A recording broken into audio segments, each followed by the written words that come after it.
Welcome back. Welcome Here back. we are on our Number second. 2.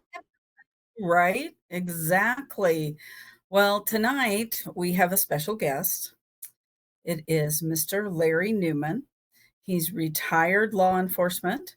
He's an investigator with the BFRO, and he is my partner in crime on expeditions. So, hello, Larry. How are you? Hello, girls. Yay, How you welcome. doing? We're good, Welcome. Larry. Thank We're you for good. having We're me. good. Well, thanks for doing this with us. I know, we had to twist your arm to get you on here. Oh, yes. Whatever you need, I'm there. I know, you're my biggest cheerleader. You really and truly Mhm. are. Sometimes maybe you encourage me more than I need to be encouraged, but No. right, exactly. Mhm. All right. Well, Larry, tonight, let's get into it. I'd like for you to tell everyone how you got involved in Bigfoot. Well, I'll go back a ways. Back about 1970, my mother had a beauty shop and she had Reader's Digest. And I picked one up one day and I read this story about a couple of guys in California who got some videos of this large hair covered animal walking on two legs. And it just kind of got exciting for me. And so we forward on to the computer age back around 2000. Mm. And so the internet comes along and I'm starting to see that. Well, by that time, I'm working in law enforcement and was a detective for a number of years. So I'm reading, and I got on this site called the BFRO, and got to reading about these expeditions. And so in 2009, I decided I was going to go on one in Missouri. So I went and I met a bunch of people from all over the country, investigators, uh, and learned a lot in that very first one. Well, when they found out that I just retired from law enforcement and I had been a detective, my specialty was interviews. They asked me if I would become an investigator for the BFRO. And not knowing what I was getting into, I agreed because I like to talk to people. So we fast forward here a little bit, and I'm getting into this one of the investigations. And for those of you that don't know how the BFRO works, you can go on to their website at bfro.net and you can submit a report about an encounter that you've had, and it goes into the database. But the unique thing about the BFRO is that it will not be published publicly until an investigator has talked to you and confirmed your story, got the details, which makes the BFRO website a little different than most. So, um, one of my first investigations was at a little town called Southwest City, Missouri, which, as the name implies, is sits at the very southwest corner of So Missouri. original, right? Yes, so original. Well, right on the south edge of town, there is a marker, and if you run around that marker real fast, you're in 3 different states. Oh, Yeah, yeah. So, Larry's taken me. I've been yeah, there. yep. So, Yeah. that was my first investigation. I met with the driver of the vehicle. There was a driver and two passengers late at night, and they ended up having this squatch right in front of their vehicle in the headlights, probably 6 foot off their front bumper. Got a really good look at it, and that was kind of the turning point for me as an investigator and living in Missouri. You have to show me. So that was my first real solid evidence investigation, and it's just went on from there. Yeah. So we've collected all kinds of footprints and handprints. I've talked to hundreds of people. Um, I've run into a few that are trying to fake a sighting or something, but for the most part, people are very forthcoming and honest in what they're telling us. So it's been a joy to uh, meet a lot of people and work on these expeditions. And we get investigators from all over the country. Mary Ann can tell you from a lot of different states. Um, these expeditions that the BFRO sponsors are tremendous learning experiences because you're learning from people that's been involved in this for a long time and has different experiences from all across the country. And Yeah. it's been a great experience. Well, a lot of these people that come in, they have different skill sets too. And They we do. try, I try to bring people in on my expeditions all the time because we have a certain amount of regulars that come back. So if we bring new people in all the time, they're learning something new all the time too, and we get to have That's true. different things like that. So and Larry, he teaches forensics for us, so that's always a good thing. Do you want to talk about that a little bit? Oh, Yeah, yeah. while I was a detective, I went through it, it got certified as a crime scene investigator. And you get certified in casting tracks, in lifting fingerprints, and gathering evidence and how to gather it. And like I like to tell people, I you do it in such a fashion that it would hold up in court. So from the beginning of the report until you're done with the scene and collected the evidence, it's a documentation of everything that you're seeing and that you find. Now, witnesses a lot of times will tell you, well, I saw this and it was over there. And so you can go there and you can start. You might find a footprint, but then you widen the scene and you find other pieces of evidence, hair or broken limbs or maybe additional footprints or Mhm. handprints, as the case may be. So the forensic side is intriguing to me, and yes, we do try to teach that at these expeditions when people come in and give them some basic knowledge of how to go back and collect that on their own. Yep, Sure. definitely. That's what we've changed our expeditions a little bit to where we're teaching.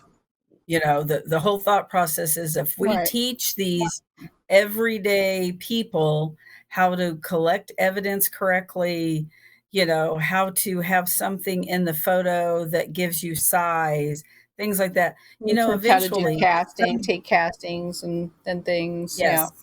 Yes, exactly. All that is just a basic part of it that we teach, because if we're teaching enough people, eventually somebody's got to get something that science can't Right. poo-poo.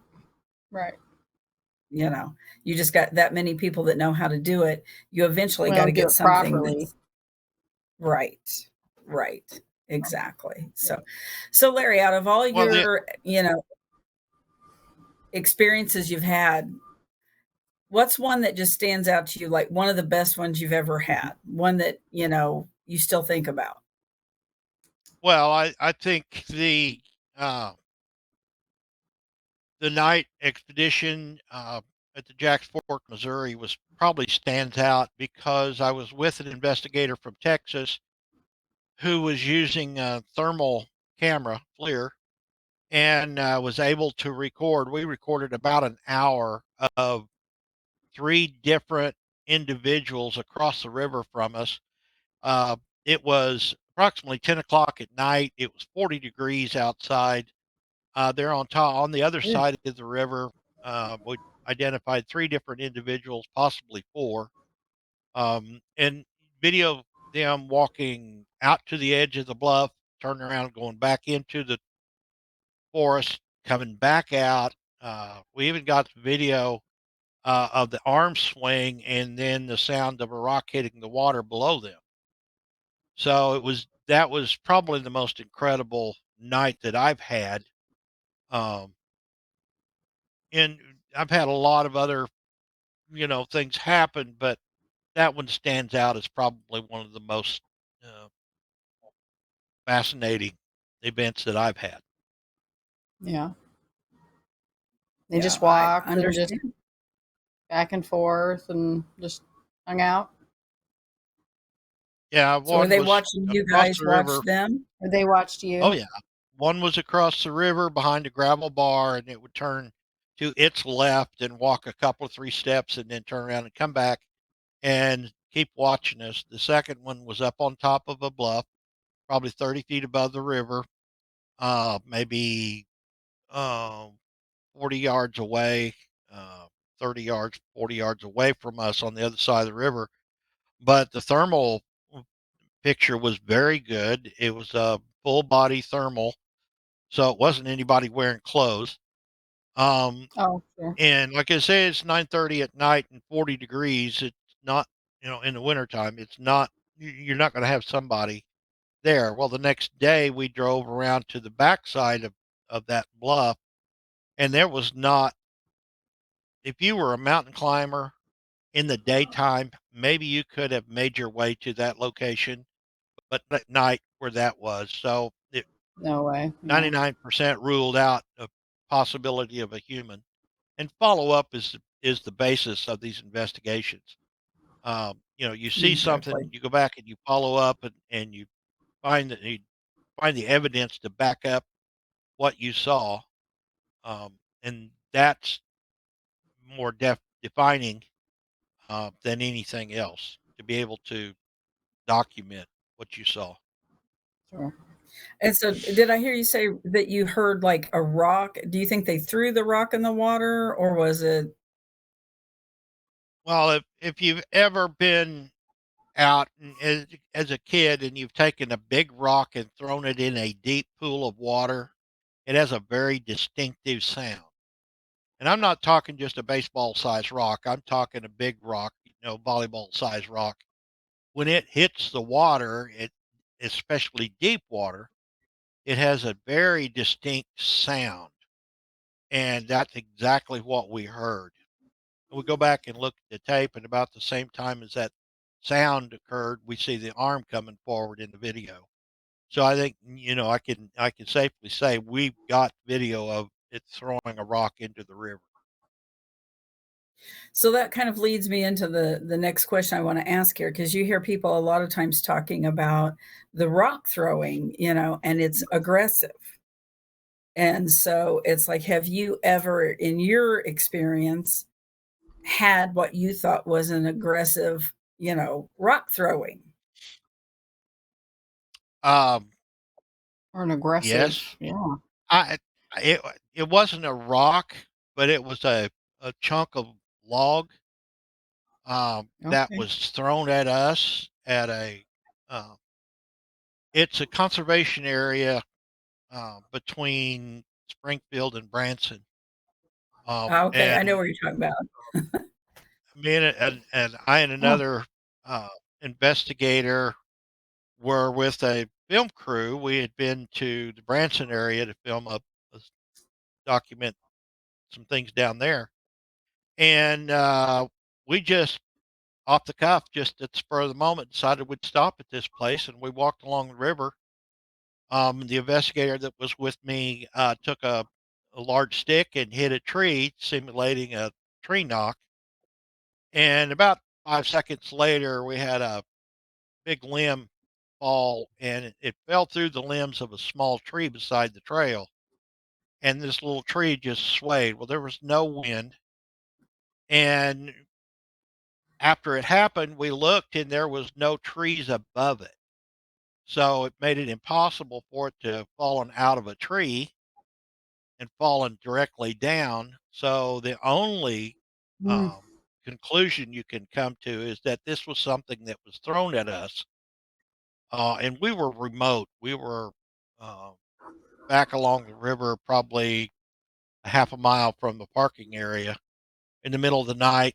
No one knew we were there. There were no other cars parked in the parking area. So you, by process of elimination, you've got something that threw a log at you. Yep. Yeah, Exactly. that would be that would be my conclusion as well. Well, and so you're talking about the tree knocks. And I know there's a big, people talk about this. Is it a tree knock or is it a mouth pop?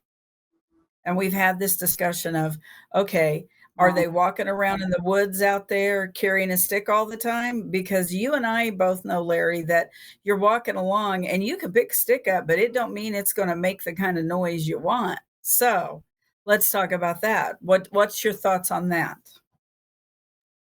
Well, we've always referred to them as tree knocks, and that's what it sounds like, is taking two pieces of wood and knocking them together. But like you say, in reality, especially in a wet environment or moist environment, finding a dry stick and hitting a dry tree to make that kind of distinct sound Mm. is nearly impossible. So I got to thinking about the things that I'd heard in the past, and someone who has the ability to do a very loud tongue click, as I call it.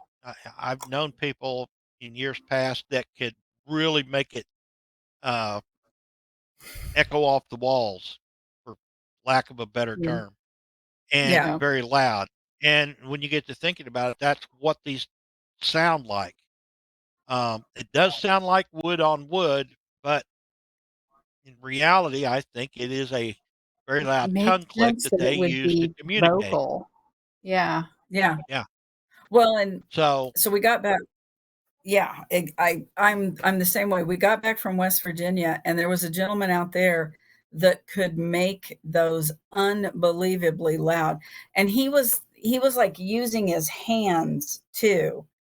And he's like, just think about it. He's like, if we, go on, assumed size, he goes, so their hands are essentially the size of catcher's mitts.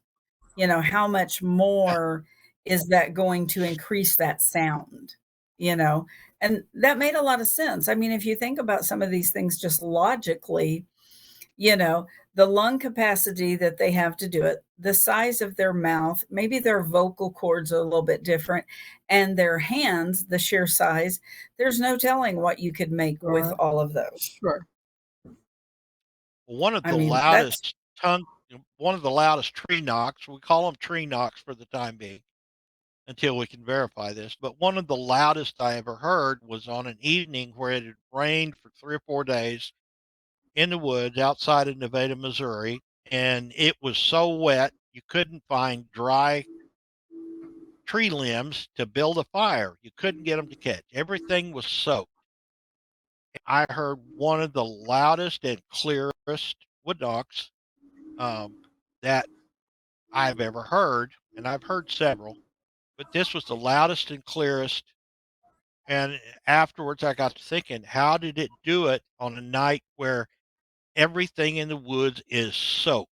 I mean, Mm. yeah, wet, soaked, wood, limbs, everything. So yeah, it got me to thinking that there's got to be another answer. Yeah. yeah. I'm completely right there with you because, like I said, just from experience of us walking around in the woods at night trying to find a stick, it's like you said, it's almost impossible, Mm-hmm. so they're not walking around carrying a stick. They're using their hands, their tongue, their mouth, something, you know, Right. they're Yep. doing something. They reserve carrying around pine cones and rocks and things to throw at us. Right. So, so Larry, Well, and the one day rock you said, throwing, oh, sorry, go the ahead. rock throwing, uh, I think that I personally think they're very accurate. I think they don't intend to hit us. They intend to scare us. They want us out of the area.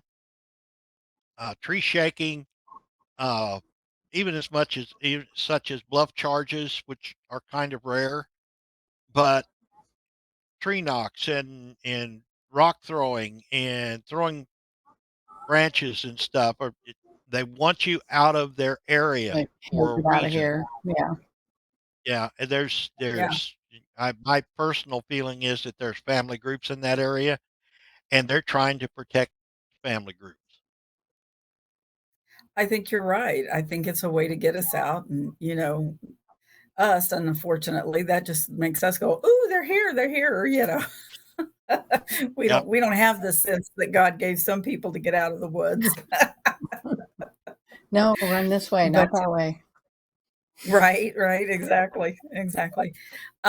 So one day, Larry, you said something that, I thought about it a lot, and you were talking about people talk when they give their sightings or their descriptions of them, they come across the Bigfoot itself comes across one of two ways. It's either shaggy and very unkempt, or it looks like it's just walked out of a salon. So talk to me about Yes. that. Yes, and you will get that. That's a common question that you ask people, and it's indicative of uh, great apes do the same thing. If there's family groups, you're going to see um, the hair looks like it's combed, but they're grooming each other. Um, Shaggy, scraggly, I would suspect tends to be as a lone individual with no others around. But yes, you do see, and that's one of the things that as an investigator you do want to ask about. So that gives you some indications of what happens. But if if their hair is clean, especially on their back where they can't reach, if their back and the hair on the back of their neck and on the back side of their body is straight and clean, then that's real indicative of a family group. See, and I thought that was really interesting because I'd never really thought about that. And when you brought that up that time, it makes a whole lot of sense. It's another one of those things that if you just put logic to a lot of this, that's the logical answer to it, you know. That's correct. Um, Yes. so I think that's really made me think about it a lot. And then we talk about that. It's like, okay, so we've got them living in family groups and then alone. So the loners are, do you think those are like the rogue male? Well, rogue's not really the right term I want to use. The younger males that don't have a family yet.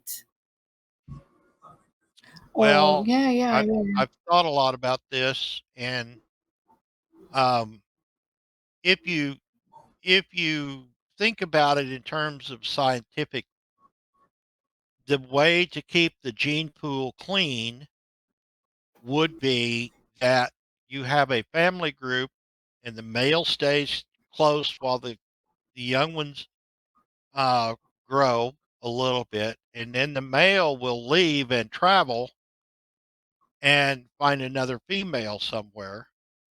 And maybe he'll return at some point, but those are things we don't know. But that would be proper way to avoid inbreeding and keep the genetic strain more pure. So traveling males looking for another family group, or young males just kicked out of their family group, like bears and mountain lions and everything else does, um, that would make sense. Sure. Individuals looking for another family group to associate with. Yeah, I think that's very interesting because, that's something that a lot of people don't talk about. They just talk about, oh, the family group. Well, like you said, if that male stays with that family group forever, at some point he's going to be reproducing with his children. And it's like, we know that, that's biologically that doesn't work. No So it's bueno. like, that's another one of those things. If you just put the logic to it and you talk about, whether it's humans, apes, or whatever, there has to be that movement. So, okay, that brings into another question that Larry and I have talked about. Like, what kind of home range do you think they have? Well, the females and the juveniles will stay in a fairly small geographic area. Now, that may be a 10-mile circle, and it depends on the food availability. What I have found is in Missouri, it's primarily the deer herd, um, more than anything else. Although they will eat, uh, they've been observed eating mussels, fish, Yeah. uh, and when you find a spring, you find a lot of times some plants with Hmm. Water. bulbous root system, Yeah. watercress, yes. And so Mm, I think their their food is widely varied. But I think as long as that juvenile is small, and the older that juvenile gets, the more that the small family group will travel. But I think that the females tend to stay in certain geographical areas. Now, in Oklahoma, in an area that I work in Oklahoma, um, there is a uh, color uh, variants that, you know, are gray or blonde. And we know of at least two individuals. One was an adult male several years ago, and another one was a 5 foot tall juvenile. Both of them white or gray, um, that were seen a number of times. So they stay in those, and maybe that's genetic. I would think that those color variations would be close to a family group. But in the family groups that I'm aware of, and people, uh, local people are knowledgeable of the family group. Um, that's the females and the juveniles tend to stay in that geographic area. I have one town. I talked to a gentleman close to one town in Oklahoma. And when I stopped and talked to him and asked him about if he'd seen anything like that, oh, yeah. He had a family group that lived close to him, and he had given them all names, two juveniles and the female. He knew them by sight and by name.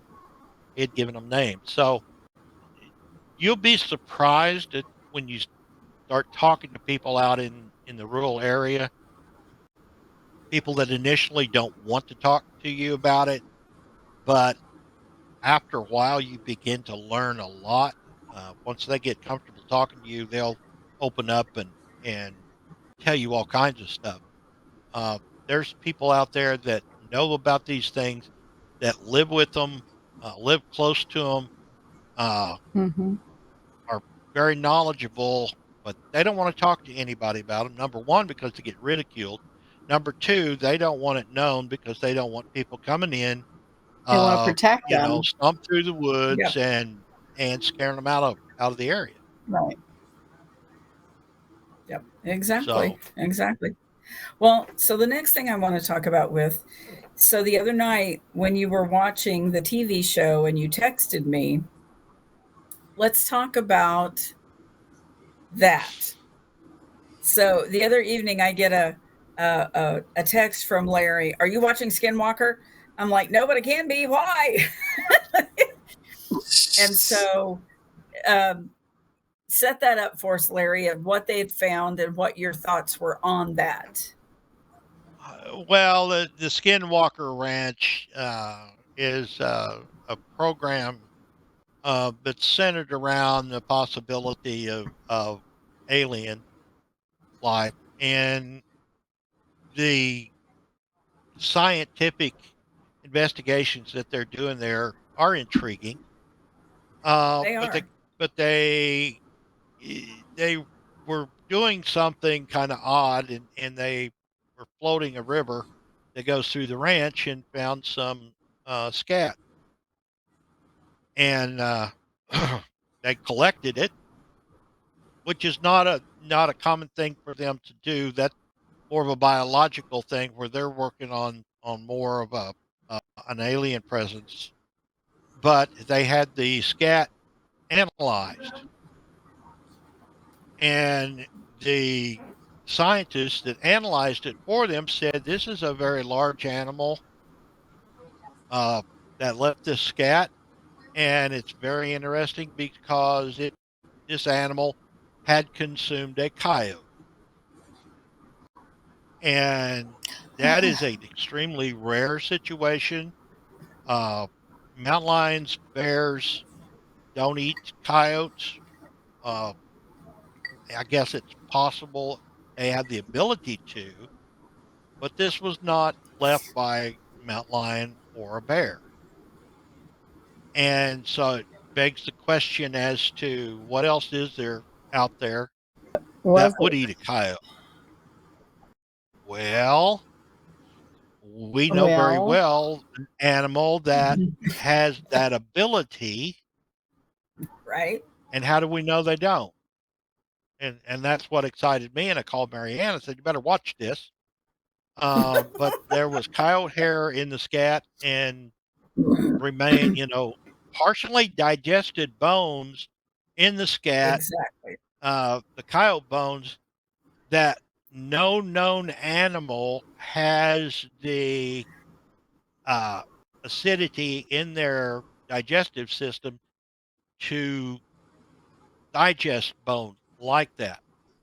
No recognized animal. Right. So, Exactly. And but that that's makes you wonder, is this another key that we need to open a box on and begin to look into?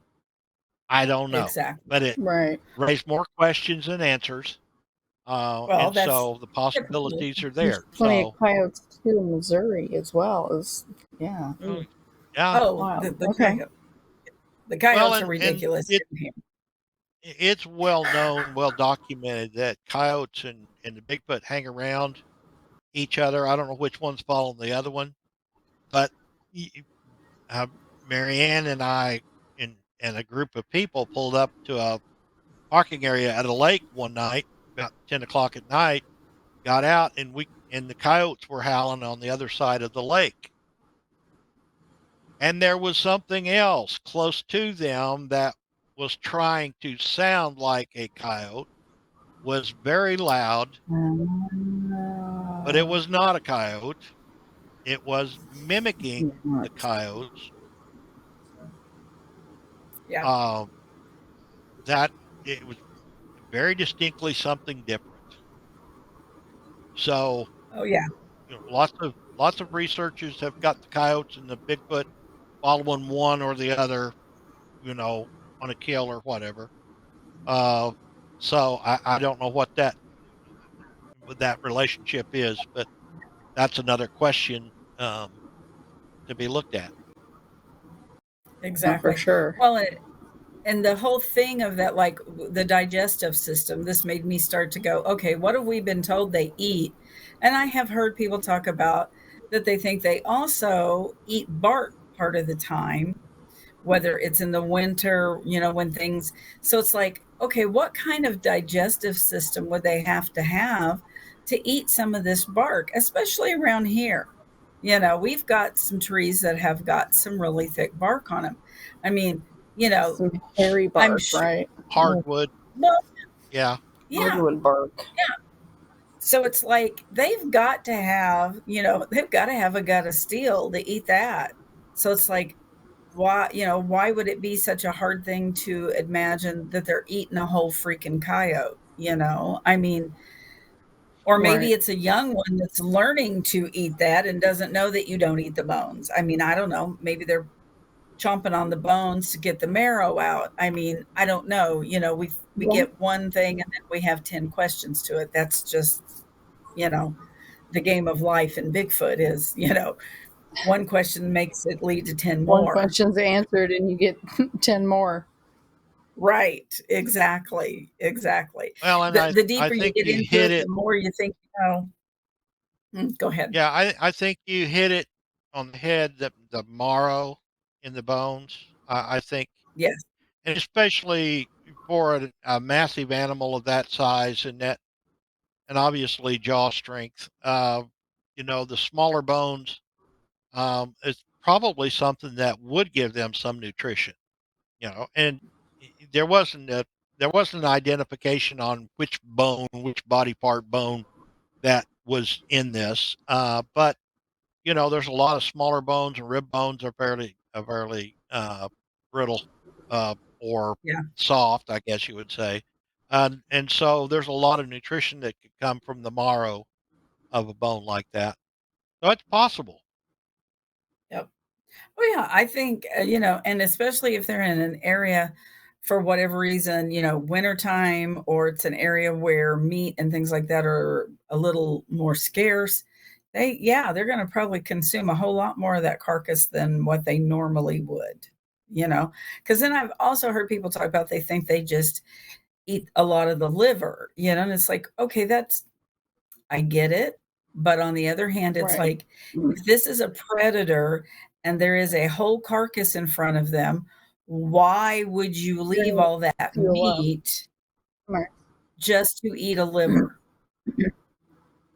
Right. I I mean, to me, They're there gonna I fuel up. I I understand the internal organs are very nutritious for them, uh, and for a lot of animals, but and it and are easily consumed. But you're right. I think they consume a lot of the carcass.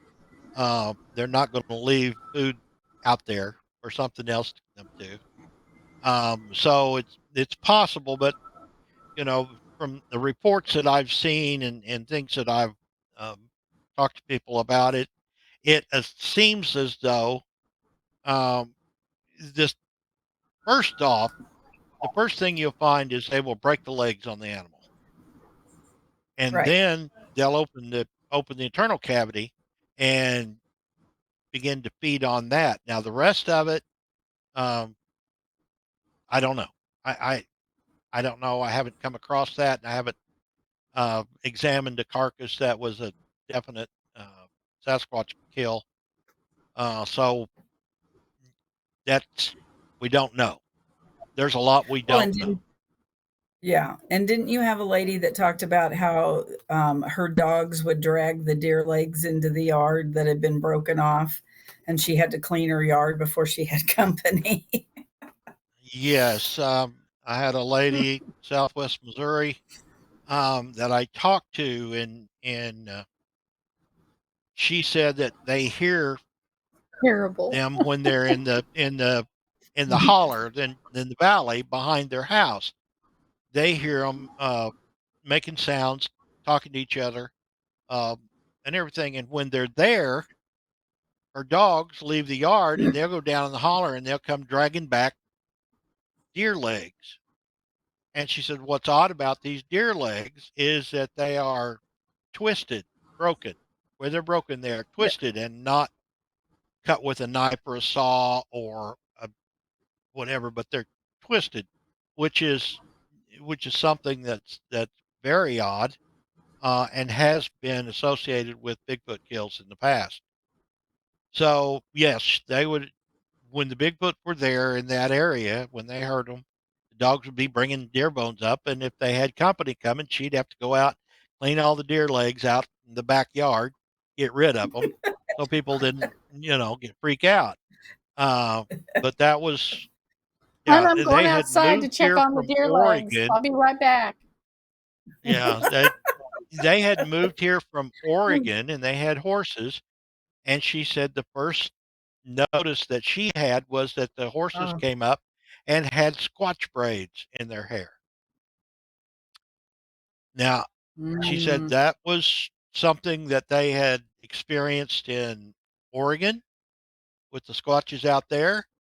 And so she knew that they were in the area and she got to paying attention. And that's when she discovered, yes, they were in the area. But they would leave, they would be there for a month or two, and then they would be gone for a couple of months, and then they would be back. And they would be there for a while, and they would be gone. Now, we've had several reports from people who say that they are there most of the summer, for instance, yeah. and then they're gone for the winter. And then about the same time every year, they come back to the same area, same family group. where do they So they're migrate to, I moving wonder? with the climate. They're going to move to areas that have a warmer in the winter climate. Sure. And so Or that's they're just following the another food. area that we need to investigate. Yeah. They're like, they move through as things ripen up, berries, different things like that. They're moving through, they eat that because they've done this multiple times. They know when these things ripen up. I'm currently working with a lady in Arkansas that has them show up in April and they're in the area until Berries October. already.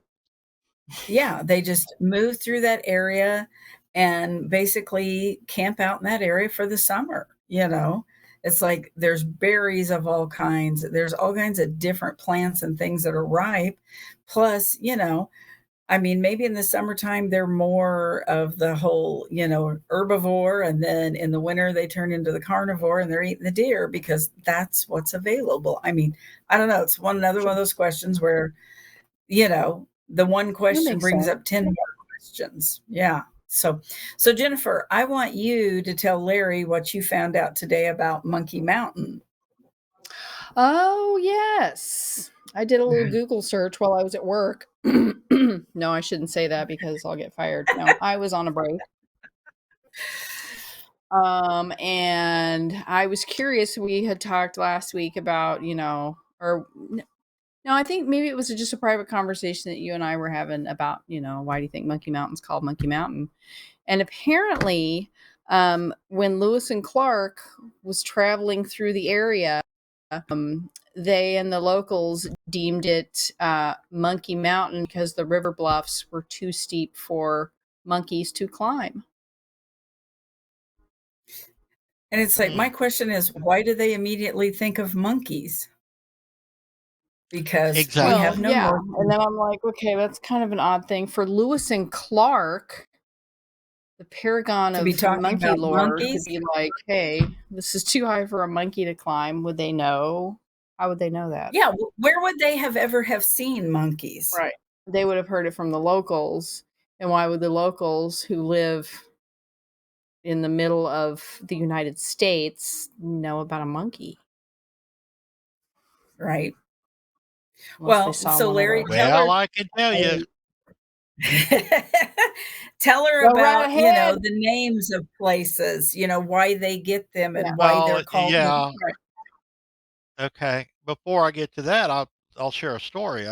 I for a while I raised sheep, and I bought some sheep from some people up by Nevada, Missouri. Now, I had my suspicions because this area had a report of a truck driver driving down the highway had seen one cross the road early in the morning. So when I made a deal for the sheep, they told me where they lived, and it was really interesting because it was just a mile south of where this had happened on the highway. So I go down there, we load the sheep, and I'm talking to them, and they live on a road, house that's back off the road about a quarter mile. and behind their pasture is all wooded. And so after visiting with them a little while, and we get comfortable visiting with each other, and I asked him, I said, "Have you ever heard or seen anything around here? Something walks on two legs, covered in hair, uh, walking around here at night?" And they look at each other and don't say anything. And they drop their head, look at the ground, and finally the wife says, "Well, we don't know because we don't let our kids go outside after dark." And this is not in I mean, town, this is out in the country. And so yeah. I'm thinking, okay. You heard So something? No, you you give didn't. it a few minutes. This is the interview techniques. You give it a few minutes, and she finally says, "Well, one time last summer, the kids come running in the house and said that they had seen monkeys in the trees out on the other side of the pond, out behind the house." And she said Okay. that she said, "We don't have monkeys around here." And I said, "Well, ma'am, that's what a young Bigfoot would look like." And they never did admit that they knew exactly what it was, but you could tell from their body language, they knew what I was talking about. They were like, Yeah. oh, that's what that Yeah. Yeah, is. so Aha. the ability to talk to people and visit with people and coordinate a comfortable conversation with people you just met will gain you lots and lots of information. As far as the names of places, um, the lake that I mentioned a while ago that Marianne and I and others had went to that night was a little lake in south central Missouri. Small lake, but on the other side of the lake was a spring that on the map was called Hell Roaring Spring. You will find, if you get out a map with details of your state, and most states will have this, but you'll find little places called uh, Devil's Washpan, uh, Mhm. Witch's Bridge, uh, Booger Devil's Den's out by my Spring, house. Devil's Mhm. Den.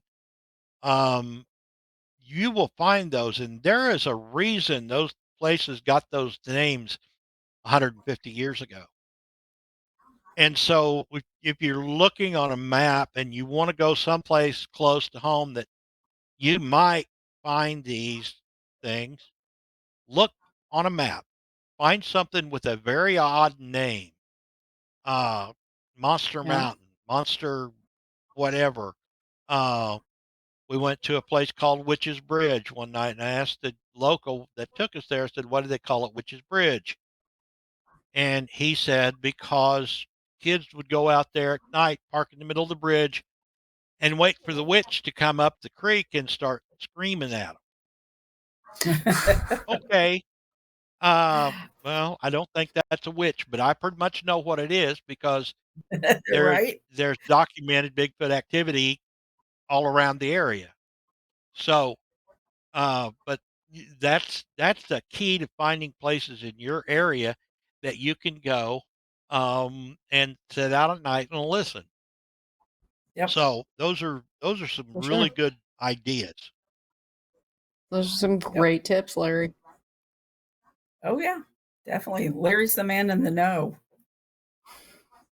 And don't think that you don't have some place close to you wherever you live in this country. Do not think that there is some that you live in an area where they're not, because you will Right. find out that they are, and Well, closer to you than you think. as we've been talking, as a teenager, I grew up in Webster County, and my parents lived on 5 heavily wooded acres. And I taken you out there, and back near the Yep. edge of the fence line, the property line, you walk maybe another 500 feet, and it drops into a holler.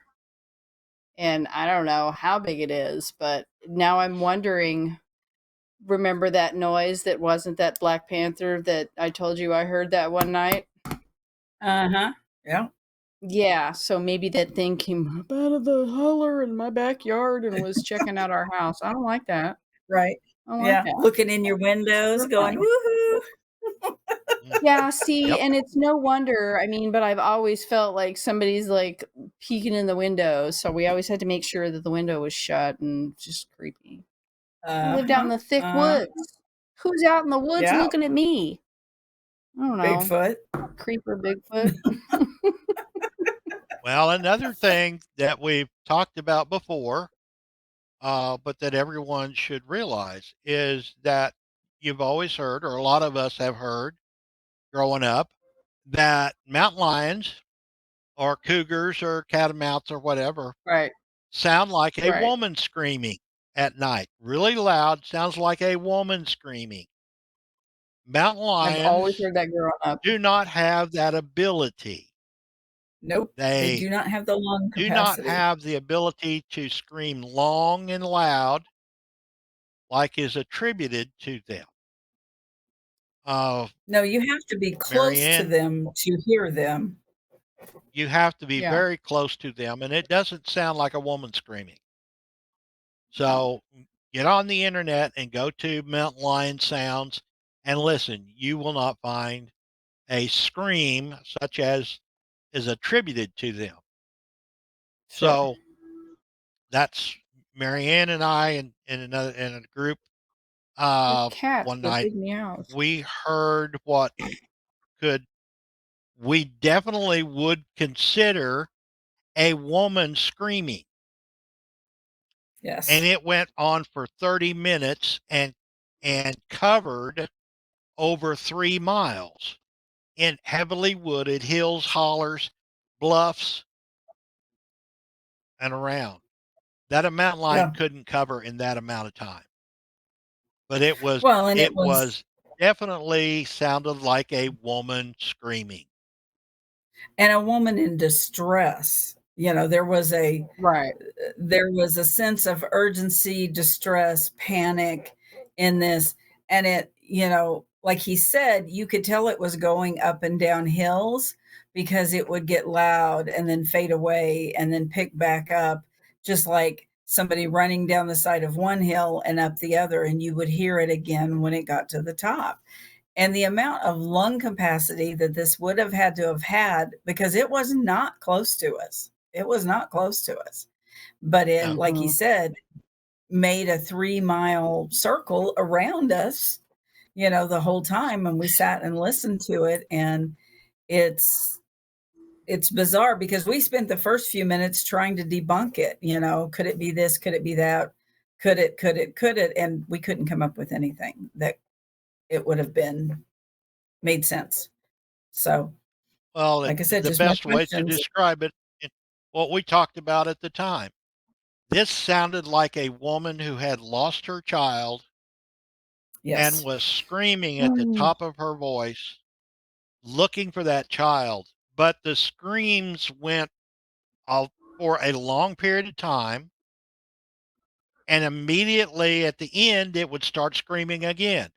The lung Yeah. capacity to suck that much air in to make that sound for that long continuously for 30 minutes covering 3 miles, that Yeah. there's not a scientifically known animal that can do that. No. No, and running and moving and doing all of that while continuously Panic and the letting that sheer scream out. terror. Yeah, was just that was Yes. just the most bizarre thing that I think that we have come across so far. Um, just just very wild, you See, know, and that's in why what I don't know if I could classify them as like an animal, like, because they have intelligence and they have emotion and I don't know. It's not yeah, animal-like behavior to I me. think we use animal as a loose term. I mean, they're highly intelligent, you know, because if they weren't, we would have already documented them, you know. Right. So it's like, you know, I think they're forest people. I mean, and I don't mean that woo-woo, hokey, whatever. I mean, I think the way they have Are the people of the forest. I mean, you're well, right. yeah, I mean, and, just because they're hairy doesn't mean they're an animal type, but and Right. just because they live in the woods doesn't mean they're animal. There are days that I'd rather live in the woods than where I'm at, but, that's just, here nor there. But anyway, Right. I think it's just that's how that they have evolved, and I know everybody has their own opinion on that, of what they are. But I think when we use Sure. the term animal, it's a very loose term because we don't Sure. have another term for them right now that is something that we all agree on. So, it's a loose term. I don't always like it. I don't always use it. Sometimes it's the only term we have, Right. but I think Right. That's fair. they're highly intelligent, or we'd already found them. Right. Well, we Is have my 2 found them. cents. Well, we The have. We just don't. The BFR website has over 80,000 reports submitted at this point in time. Beginning in the mid-1990s, there are 80,000 reports of encounters. And of course, not all of them are legitimate, but that's why Sure. we've got investigators. Matt Moneymaker Right. was a very intelligent man setting it up this way. But I had a gentleman from Minnesota tell me one day, he said, Larry, 80,000 reports. If one of those reports is true, It's true. that they're real. Yeah, exactly. Exactly.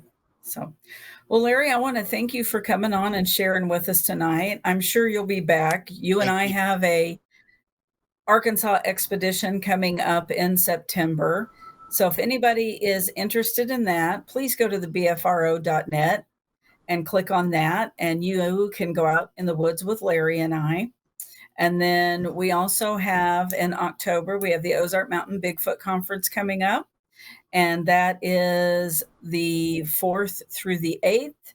There's a VIP night. There's the day of conference, and then we are going to be camping out from Saturday night through Wednesday morning on private property. And there are links here. All you have to do is click on those. You can get in there and get your tickets for all those things. And let me tell you what, we've had them come through the camping area before. All the speakers are going to be camping with us. And let me tell you what, if any of you have ever met RPG, that man is a hoot, let me tell you. My brother from another mother, Wayne and Brian, those guys, they're amazing. You're not going to want to miss this. We've got local DA Roberts. He's an author, and they do a lot of things on their own. All these guys are going to be out there. And of course, Shane Carpenter, AKA Bacon, is going to be there. Bacon. And then, Bacon. He's Bacon. And then David Zagan is from, and Larry, you're going to like David. He is from Georgia, but he works in the forensics part.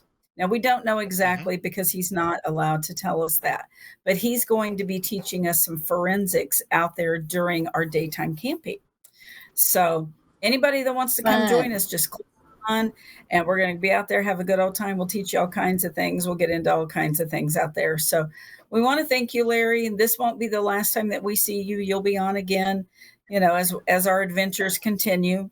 So we want to thank everybody. And like we said, you're very welcome. And you know what? Show me your Bigfoot.